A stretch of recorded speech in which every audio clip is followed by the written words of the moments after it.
dikuatkan dan benar disolehkan oleh Syekh Mursyid. Assalamualaikum warahmatullahi wabarakatuh. Waalaikumsalam warahmatullahi wabarakatuh.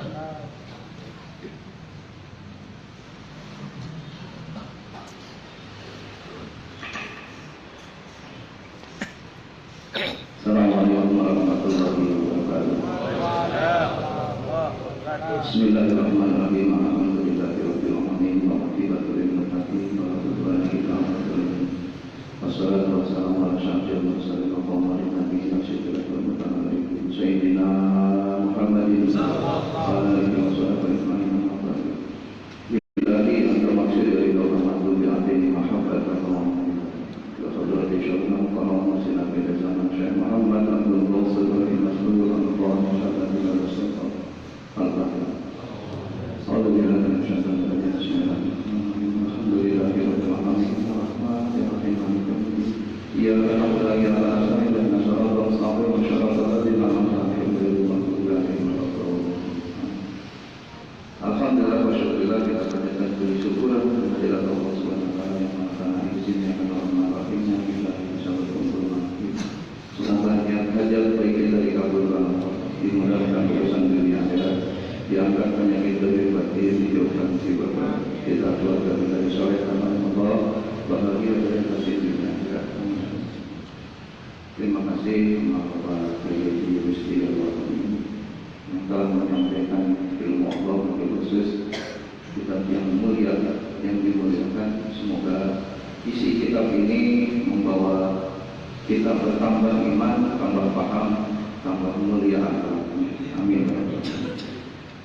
Mengenai sedikit tadi bahasan, ada orang Ketua Arifin yang mengatakan saya mursyid ke-39. Kata Abah, ngomong apa? Kata Abah, kalau bilang calon mursyid ke-39 namanya juga calon. Silakan Ikhwan Senarasa ngomong saya calon 39, boleh, kata namanya juga calon. Kalau calon maka bakal jadi, bisa jadi, bisa enggak. Tapi kalau apa yang menyebut calon nabi sudah nggak ada. Kata Abah, pemuka saya apa? Kufur. Saya bilang, apa dengar saya ngaku calon nabi? Tidak. Mendiribut atau menyerami, menyebut calon dulu salah kamu baru calon. Kalau ngaku saya mursyid ke-39 itu usul ada karena apa masih sehat. Tapi setiap pengganti mursyid sudah paham bahwa dirinya bakal jadi.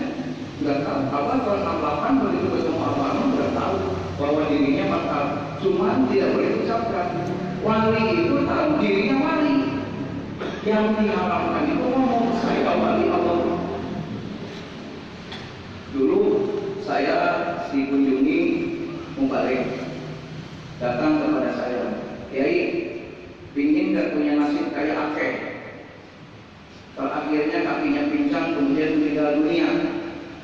Saya bilang, kenapa saya nasib saya dihubungkan sama Akeh? Kiai kan sepuh juga. Bahasanya orang lama di Sinarasa, kamu udah puluhan tahun di Surabaya. Sekarang saya bersumpah Kiai dengan semua Iwan Mutu Arifin, ucapkan. Saya sudah ucapkan demi Allah, demi Rasulullah. Enggak, saya mau disumpah apa? Akuin abad jagat, saya mursyid ke-39. Saya bilang, oke. Saya sama siapa saja yang ngaku oke katanya. Tapi nanti kalau abah sudah tidak ada, akuin sekarang. Kalau kamu maksa, oke katanya. Karena maksa. Ya sudah, saya bilang. Jadi di Bekasi sudah rapi bahwa penerus abah saya mursyid ke-39. Jadi kenapa kita hidup ke saya? Orang juga ada yang hidup abah jagat. Dulu waktu abah masih hidup, orang Islamic Center sudah menyematkan Muhammad Anom dalam tawasul pada apa-apa. Anom masih ada. Meninggal itu keduluan Muhammad Anom. Itu fenomena itu sudah ada. Saya kalau ada itu senyum saja. Saya doa, khusus doa ini kedengar sama apa? Saya doa. terbesit di hati saya. Saya terbesit, saya mursyid di 39. Jangan dikasih umur besok melihat matahari pagi. 2 minggu ya Allah. Tinggi ribuan hadirin kepada Allah, jangan dikasih umur besok. Apa bilangnya? Dulu juga apa pernah begini. Kata Allah dulu waktu Allah difitnah akan menggantikan saya mursyid, Allah berdoa kepada Allah seperti apa? Kenapa? Orang yang paling santer dituduh mursyid ke-38 Allah di zamannya. Allah di sini istiqlal katanya nyari setar. Guru lagi sakit, ini berusukan gitu kan jadi menteri pendukung. Kata Allah subhanallah, busuk hati orang. Itu apa cerita saya? Jadi kalau nasib Allah seperti ini tidak beda. Semua orang Allah jaga dulu kita banyak di luar itu. Cuma tidak terdengar karena kau berani Allah jaga orang keren jadi kau berani. Kalau saya orang kecil jadi ya. Saya dulu waktu diangkat pertama jadi mubalik di Suriah Raya 7 tahun saya seandainya saya bicara kepada orang membawa mudarat daripada manfaat, saya mati saja dengan dikasih umur. Makanya dari dulu saya nggak pernah punya pacar. Kenapa? Saya umur 7 tahun. Dari umur 20 tahun saya 7 tahun mau lihat. Kenapa? Karena tahun ke-7 kalau saya masih hidup berarti insya Allah banyak masalahnya pada 7 tahun. Kenapa? Karena di tafsir diterangkan Nabi Musa diberitahu oleh Allah siapa orang istiqomah berdoa satu doa benar minta kepada Allah tidak akan ditolak selama 7 tahun. Jadi saya sengaja 7 tahun sampai Abraham manggil saya, jangan di mana? Di Bekasi. Sana namanya Soli apa? Hayang naon? Kebayang naon? Hayang syukuran apa? Abang nanya. Hayang naon? Kebayang naon? Nu dimakan? Dari nu dimakan? Naon? 6 kali. Saya nunduk kepala. Tongkatnya dikatakan 7 kali.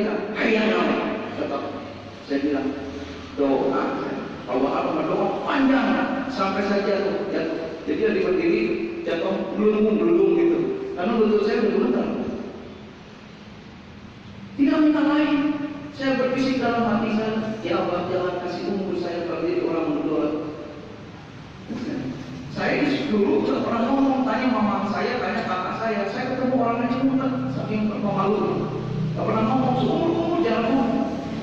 Sampai atasannya di pabrik marah ke saya karena saya jangan ngomong. Jadi kalau bikin laporan gitu, jadi atasan saya marah ke saya. Begitu Abraham mentalkin saya, mengetok 7 lagi pas sampai dulu di sini sama dulu apa bilang ngomong beri. Setelah Abraham ngomong beri, saya ngomong berhenti sampai iman sebanyak itu. Setelah saya dikasih ngomong, saya nggak bisa berhenti bicara, terus bicara. Maka saya lihat 7 tahun kita mati karena khawatir omongan saya mundur. Jadi makanya kalau ada orang sekarang banyak menyalahkan saya mubahalah banyak karena sudah mubahalah 7 tahun. Jadi kalau saya dakwah banyak mudaratnya, saya berani mubahalah. Kenapa? Karena saya 7 tahun minta mati sampai sekarang. Setelah beres 6 tahun mau ke-7, saya dinikahkan bapak saya.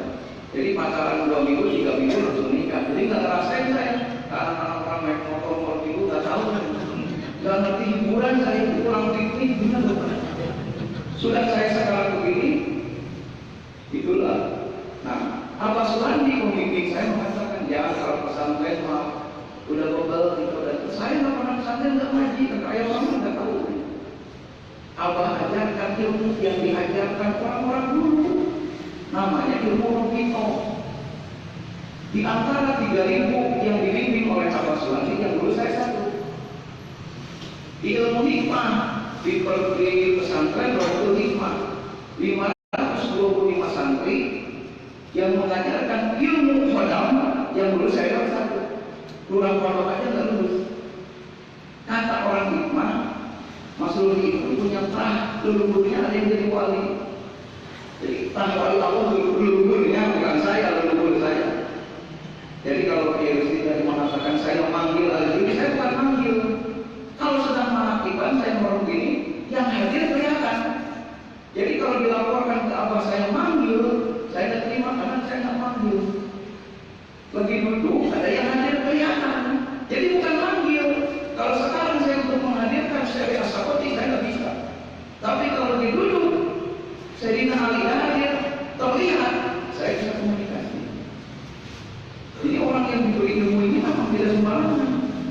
sahur terus dari SMA. Nah, ilmu ini plus ilmu ini memang turunan. Jadi kecilnya saya itu sering ngomong sendiri, sering hilang. Memang sudah ada dari kecil. Bapak saya bercuriga, ini anak saya yang satu kayaknya beda dari yang lain. Gak pernah bergaul, gak pernah ngobrol, gak pernah. Kayak seperti kata orang-orang, Pak, itu masih lebih calon gila. Kenapa calon gila suka ngomong sendiri? Saya kan ngomong sendiri karena ada yang hadir. Gitu. Nah, ilmu ini sampai besar. Allah mengatakan hodam saya terima full. Itu memang hodam. Apa hodam itu bahasa Indonesia-nya?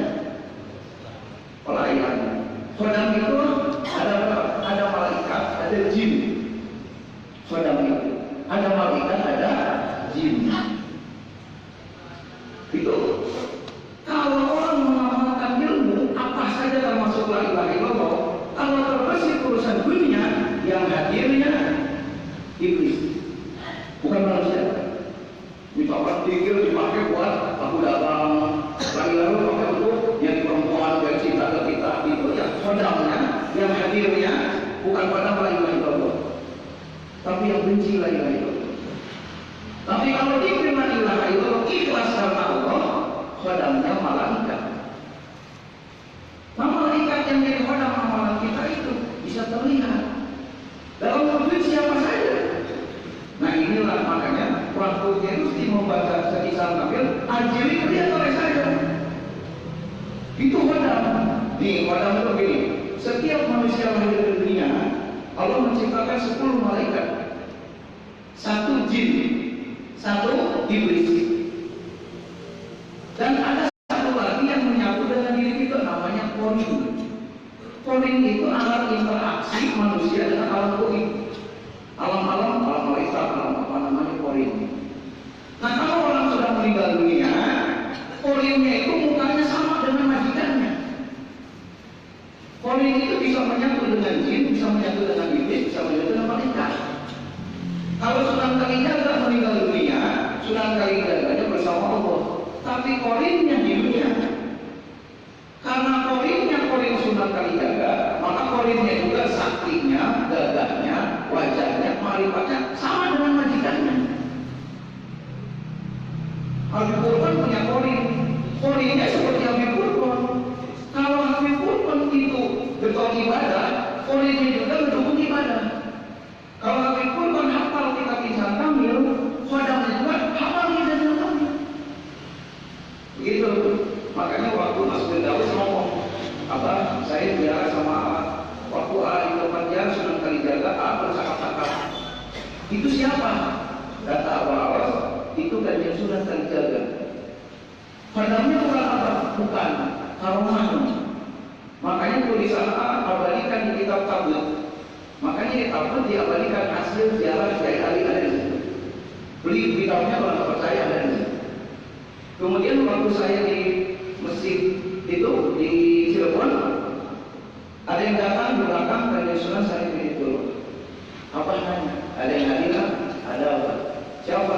Kanjeng Sunan saya itu. Di mana datangnya? Di belakang apa? Kata apa? Benar, tapi jangan banyak bicara. Kalau orang mengatakan Kanjeng Sunan ada di depan Abah, dusta dia. Di samping Abah dusta. Tapi kamu bisa di belakang. Apa nanya? Kenapa ada di belakang? Karena saya pusing tidak ada zaman di depan. Jadi kalau Abah yang hidup di depan, semua wali di belakang. Jadi kalau orang mengatakan Abah lagi bercakap-cakap dan Sunan Kalijaga, di mana? Di depannya. Kata Abah, diam. Orang yang ngomong ketahuan yang salah yang mana. Jadi saya bicara begitu sudah diseleksi. Saya lagi duduk mana kiban, jam 2 malam mana kiban, matikan lampu. Kata Abah Sunan, siapa yang datang? Abah Sepuh. Di mana? Di sini. Udah beres ambil Al-Quran. Coba tafsirkan. Tahu? Tanpa belajar. Itu hasilnya. Tahu dari mana? Baunya. Ini kalau Abah Sepuh baunya begini. Oh ini saya musik kafir, orang soleh, siluman, bau. Saya diajarkan tahu baunya apa. Kenapa? Karena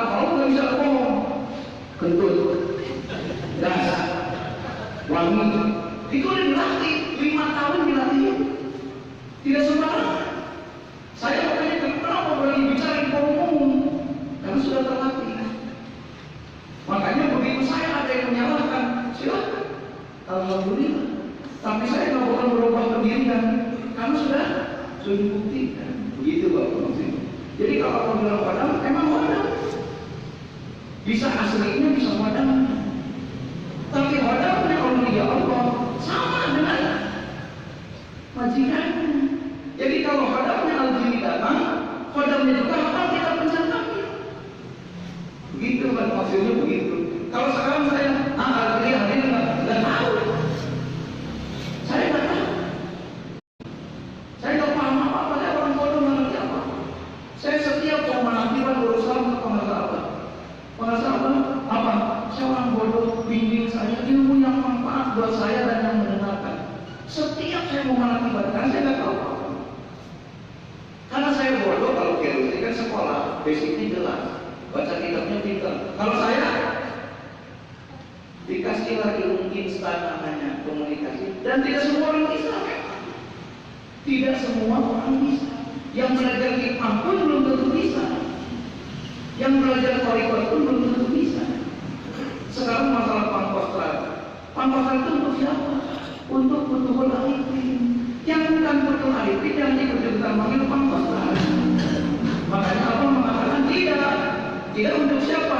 Untuk yang bukan betul arifin. Kalau yang nanya yang betul arifin, Mas Tanah mau Abah, saya mau ikut Kiai Alijung. Kira Mahlian Mawan, Abah saya mau ikut Kiai Alintong. Kok saya dilarang Abah ya? Kiai itu sesat Abah, ya. Untuk siapa sesat itu? Untuk yang tidak yakin. Untuk betul arifin, jung. Pangkostra, al-hikmah, al-qawim, aksam, al yakin, itu untuk betul arifin. Orang yang belum betul arifin ikut membahas. Abah bilangnya, Abah tidak ngomong. Kenapa? Gak buat kamu. Abah bilang begini, dia ekstrim, pasti Abah nggak ngaku kalau dikonfirmasi. Belum tentu 1000 pengamal di Surabaya bikin satu lagi orang seperti Kiai Ali. Dari 1 juta pengamal ribuan korikot pendiri dari Sabana di Surabaya, belum tentu kalau bikin satu lagi. Ini manusia lemah. Orang yang tidak yakin ke Kiai Ali hanya orang belegu. Belegu dah sebodoh-bodohnya orang itu masih ada. Kalau dibuka kameranya di rumah Budiken ada kehidupan saksinya. Belegu. Tapi begitu Allah bicara kepada orang yang menjelekkan saya, apa Kiai Ali nggak benar, luruskan sama kamu. Nggak benar apa? Iya, luruskan. Apa gitu? Kenapa apa pelimpan tidak? Guru kita bicara untuk siapa? Kalau kata panglima itu diiyakan oleh apa? Bingung orang sekarang. Karena panglima pasti calon. Makanya Allah bilang enggak. Kalau bilang enggak, kenapa ditulis? Ustaz tulis sebagai data otentik. Tanggal 3 Mei 2013. Pangkostrat, Komando Strategi Angkatan Panglima Komando dari Ali. Begitu orang nanya, tidak ada kata panglima. Tapi ditulis di buku Ustaz sini, di buku Ustaz sini. Saksinya Budiken. Itu apa? Mana yang wariat untuk pribadi? Kenapa saya disampaikan ke betul arifin? Seorang murid yang dibanggakan dipuji oleh syekhnya wajib menyampaikan kepada orang yang mengikutinya supaya menambah keyakinan. Tapi fitnahnya bagaimana? Kiai Ali menjual apa-apa untuk jadi amplop. Subhanallah. Saya menumbuhkan keyakinan betul arifin bahwa saya diakui oleh Allah. Kamu ikut saya nggak salah, karena saya ikut Allah. Gitu. Tapi orang menyelewengkan kata-kata saya karena nggak paham. Seperti kalau saya dikatakan calon muslim, semua juga calon. Saya katakan di zaman Abah Anom, semua murid adalah silsilah ke-38. Abah Anom meninggal dunia, yang dipilih Abah Awas. Maka Semua murid yang ikut Abah Awas adalah ke-39. Ini Pak Kirsti belum ke Sinarasa. Tahun 2012 saya belum jadi wakil talqin, ada fotonya. Saya suruh naik panggung, dipeluk sama Abah. Inilah yang mengatakan 39 dan itu adalah benar. Tidak ada kata 38 39. Semua yang hadir adalah saksi 38 dan kamu adalah 39. Orang ini yang ngomongnya. Percaya dulu di Sinarasa. Nanti kalau yang 30% diangkat, oke mesti jadi saya musik kita ke-40 sampai mati kita belum tentu diangkat. Ini sananya tulis tahun musik ke-45 gak jadi berkali kuburan. Itu saya bicarakan depan Abah. Kata Abah, orang itu belum mengerti bahasa kita. Disitulah saya sering renung. Menurut saya bahasa mudah, menurut seperti Abah Jagat kemarin, enaknya bermain-main di alas itu. Bagi Abah Jagat itu hal biasa, disapu ngomong begitu. Bagi orang awam, buset main-main di alas. Itu bahasa luar biasa. Ya biasa aja. Karena yang bicaranya Abah Jagat orang setuju saja. Coba kalau yang ngomongnya saya, masalah lagi. Itulah contoh. Tadi saya menjelaskan insan kamil itu akhlakul bi akhlakillah. Saya mau nanya, akhlak Allah yang terlihat dalam diri manusia yang sudah dipraktikkan manusia itu apa? Ya apa? Dermawan, soleh, baik, sabar.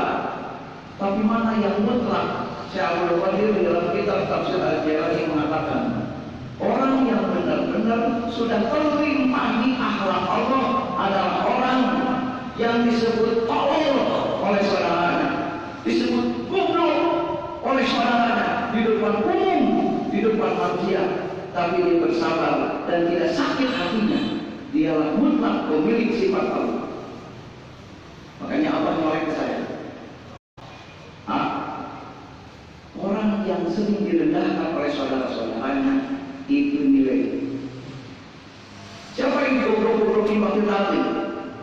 Orang ini. Di depan siapa? Di depan saya mesti dan di depan para wakil talqin setengah jam.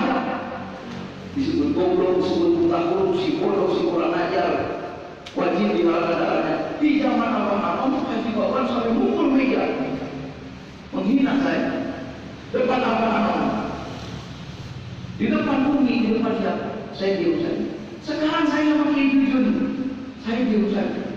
Kenapa? Saya baca kitab Al-Jalalain, dikatakan di situ, bukan saya ngaku, bukan. Kata Abah Awas, kalau ada yang menghina Kiai Ali, habiskan. Coba sekarang ada orang menjelekan saya, didukung nggak sama Abah? Kata Abah, sudah waktunya bikin rekening dua. Satu ibadah sendiri, dua ibadah transparan. Kenapa? Karomah akan muncul dari orang yang banyak menghina. Karena kebenaran harus dibenarkan oleh Allah melalui karomah. Jadi orang yang banyak menghina, karomah muncul. Saya bukan mengaku dasar, saya bukan salah. Tapi saya punya keyakinan yang dipegang oleh saya, tidak semua orang paham. Jadi kalau orang tanya, mana tahu itu? Kalau dermawan, sabar, baik, ikhlas, syukur, itu orang tahu semua. Ternyata Syekh Abdul Qadir berwasiat, akhlak yang diterima oleh kita, di mana kita dihina di tempat umum, padahal kita tidak salah, kita tidak sedikit pun marah dan tidak keluar kata yang buruk. Makanya kata Abah, Ahmad sudah dihina saudara-saudaranya. Itu benar itu.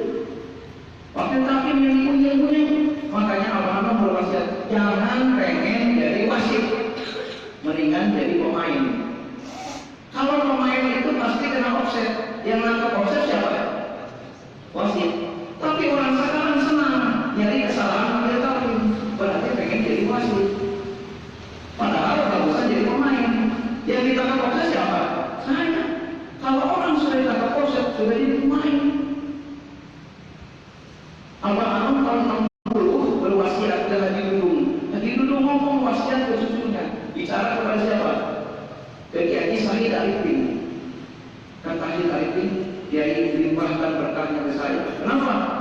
Kiai sudah dihina di depan umum. oleh wakil talqin, saya minta limpahan berkah. Kakek saya berwasiat, siapa di antara orang yang belajar zikir di Suryalaya dihina baik oleh ikhwan atau orang luar, sabar, itulah makom thariqah. Gitu. Abang nanya ke saya, kenapa saya Abdul Qadir ke rumahnya belum? Abang dari tahu, karena saya belum dihina oleh para ulama dan para wali Allah. Wali itu menghina, maka habis semua rumahnya terlibat kepada Syekh Qadir. Syekh Qadir tak tertahan meluap rumahnya. Kata Abang, nanti rekening kedua itu meluap. Itu bukan. Ini kalau pembicaraan ini dibahas oleh sahabat, Abang takut. Kenapa? Karena ini ucapan pribadi. Saya berani ngomong depan umum. Kalau saya ngomong, saya jual nama Abang. Dosa saya lebih dosa daripada jadi kafir. Kalau berdosa, hukumannya neraka. Kalau menghina mursyid, binasa tak berbekas. Kata Allah, kamu ibadah siap malam, hina waliku, kau berhadapan dengan untuk binasa tak berbekas. Tapi kalau orang berdosa maksiat, aku masukkan ke neraka. Hati-hati, saya takut. Saya pernah sujud depan Abah. Tidak ada yang saya takuti di dunia kecuali Abah. Kamu syukurlah. Kalau terbersih di hati anak melihat Abah seperti Bapak, buang jauh-jauh. Harus merasa jadi murid Abah. Mana jadi murid? Takut kepada guru setengah mati, baik di depan maupun di belakang. Itu Bapak. Saya suka gemetar depan Abah, kenapa? Takut. Luar biasa takutnya. Makanya kalau orang mengatakan saya menghina Abah, subhanallah. Luar biasa. Kata jujur saya menghina Abah, subhanallah. Astagfirullah, menghina Abah. Subhanallah, saya ketemu Abah kayak apa, senangnya luar biasa. Tidak yang tahu kecuali guru saya sendiri. Mungkin orang memahami perkataan. Kalau ilmu perwadaman memang saya mengakui. Saya hikmah belajar ilmu wadam, bisa mengambil wadam. Memang dia bisa misi wadam desa. Orang pengen bisa silat bisa, orang bisa belajar radio bisa, orang bisa apa pakai wadam bisa, pikir juga bisa.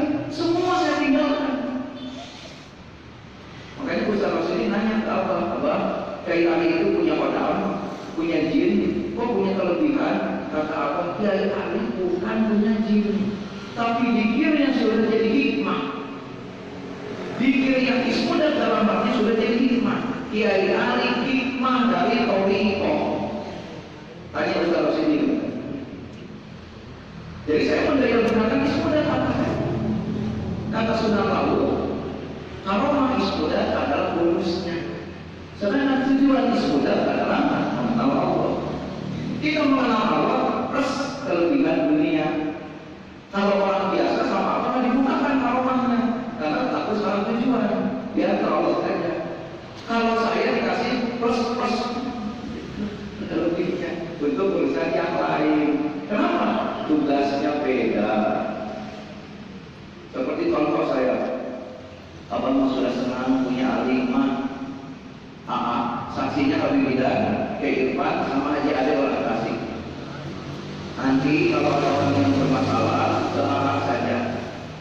Jadi Abah butuh yang bantu Abah untuk menyelesaikan permasalahan Ikhwan. Jadi Abah sudah tenang, tak usah repot lagi. Abah udah tua, Abah tinggal senangnya.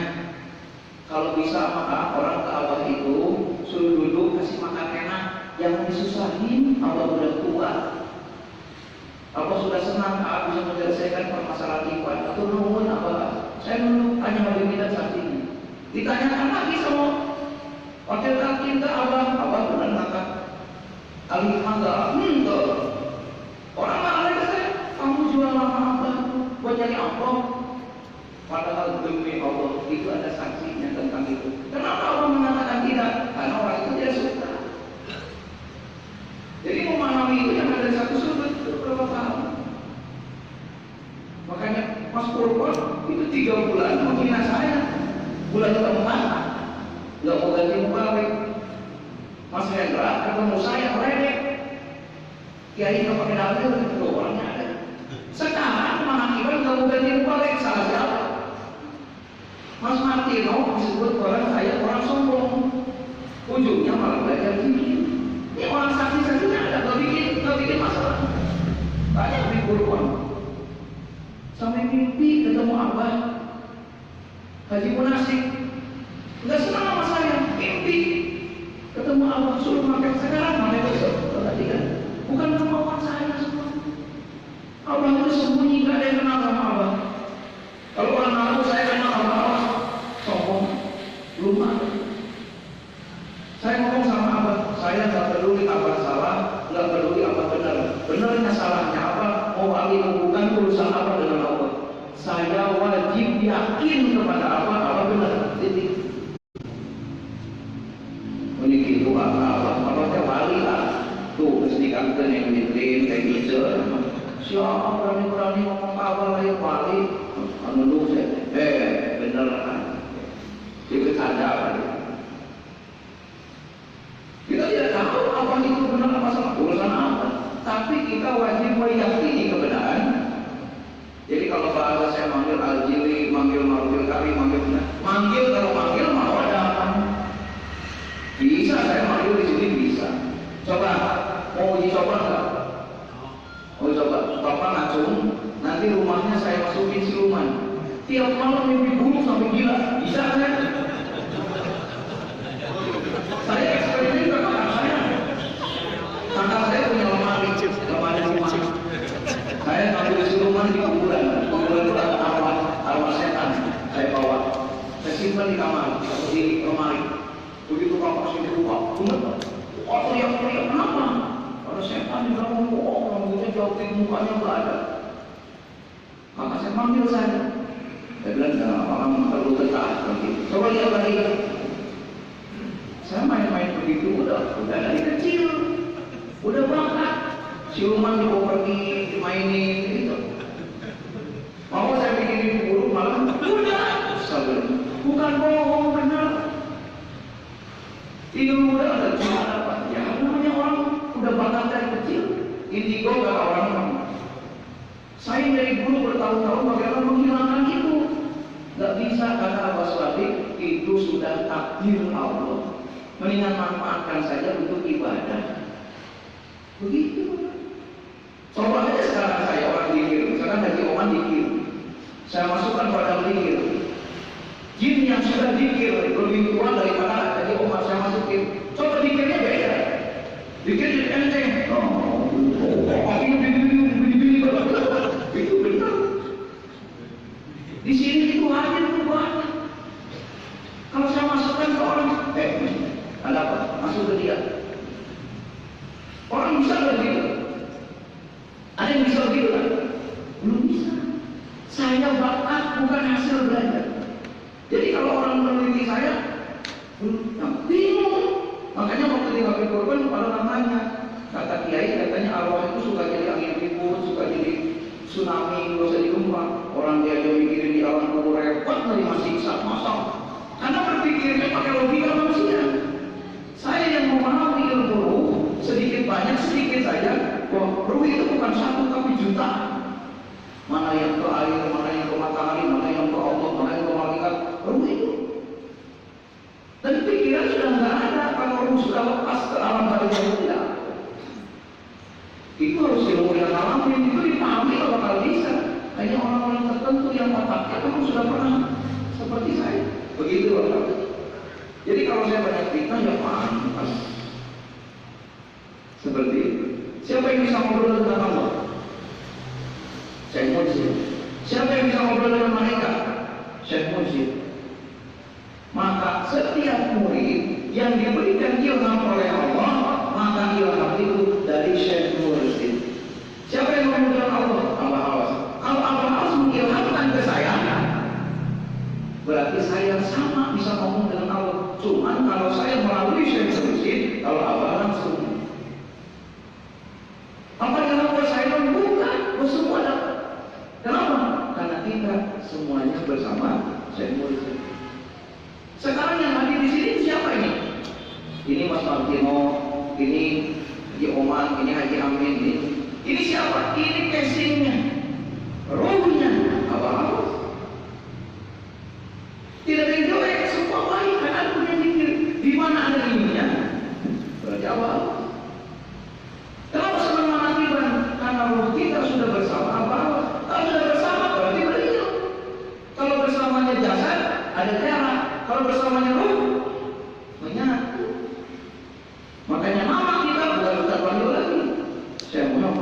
Kudus.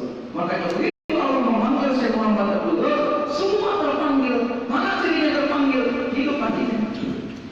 Makanya kita mah ingat yang nggak tahu, lupanya nggak tahu, coba diingat dia sekarang. Nanti lupanya kapan?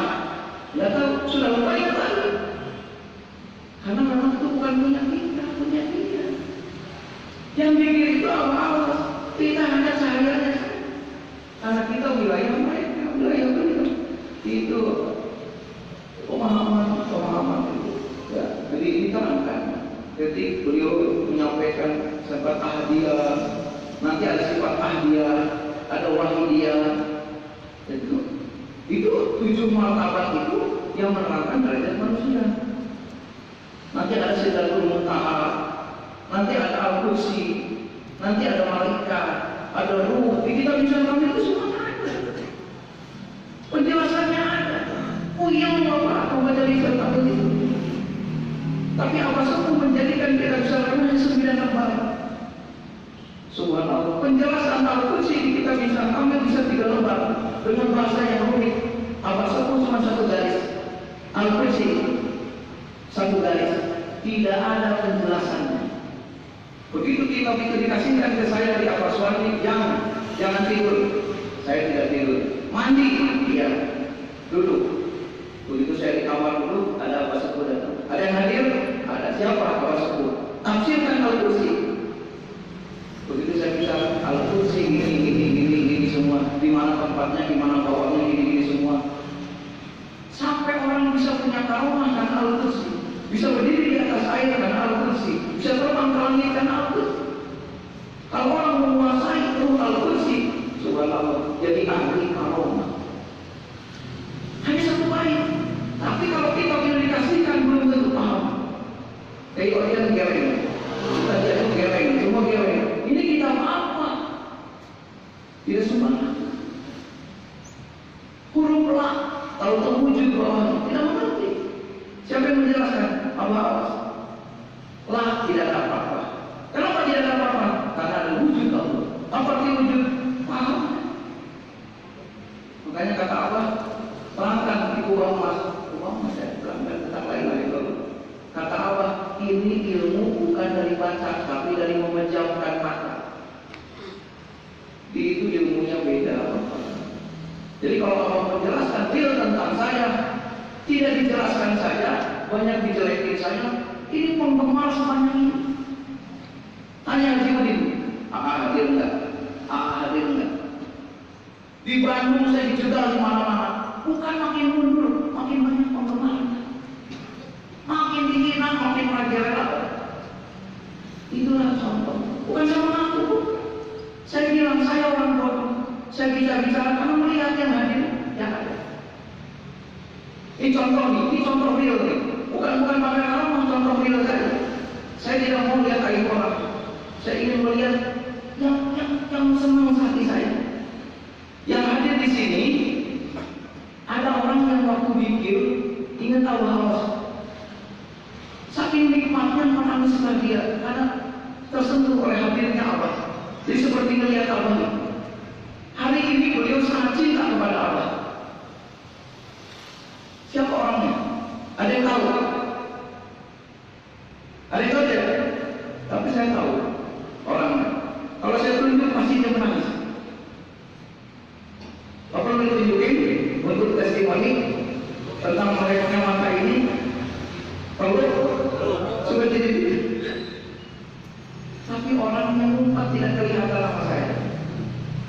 Tapi kalau saya nengok kembali tiang ke situ, orangnya ada. Di antara di sini, saya nengok, boleh tengok. Tapi ini waktunya saya baru udah ngancam saya. Udah beres, saya sendiri mah. Apa kok panggil Ustaz Bayu tambahin dikit? Tambah 5. Saya melihat orang yang sedang gandung Ka'bah Al itu ada di balik tiang ini. Jadi saya nengok ke sini. Boleh nengok? Boleh. Sedikit saja. Saya nengok ke sebelah sini, itu orangnya. Itu bapak yang pakai kopiah itu. Ini. Yang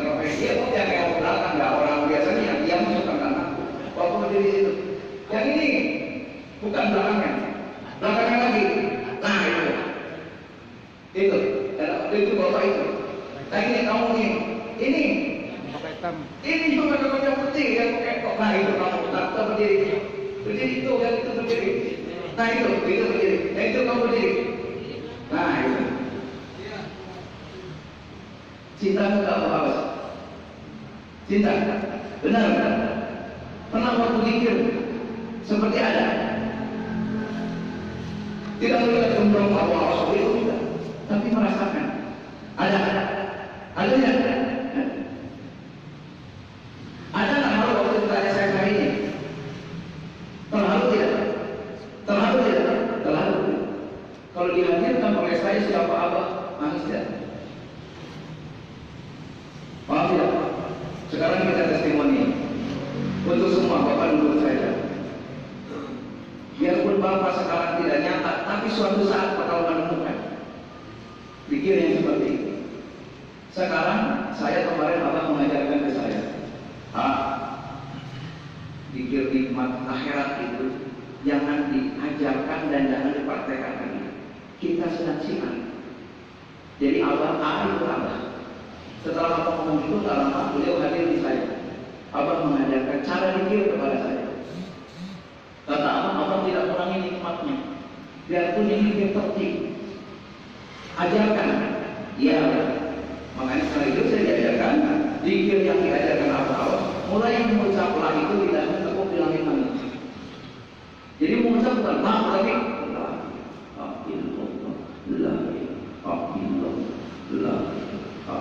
surah Al-Baqarah bukan. Biarpun bukan 100%, mirip kan? Coba dengarkan.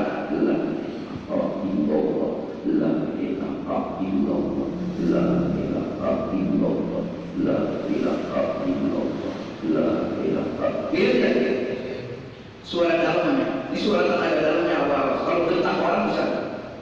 Preman pantai dibentak pakai kilo jatuh. Bukan bisa jatuh. Dari mana didengarkan?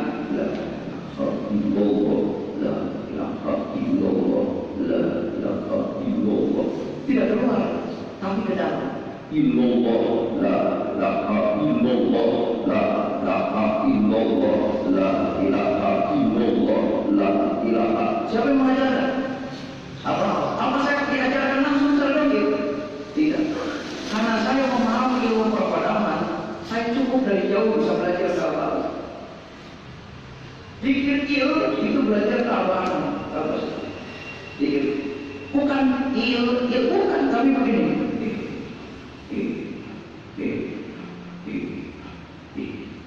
Itu dia. Diakui oleh Allah. Cuman nggak boleh sekarang siang.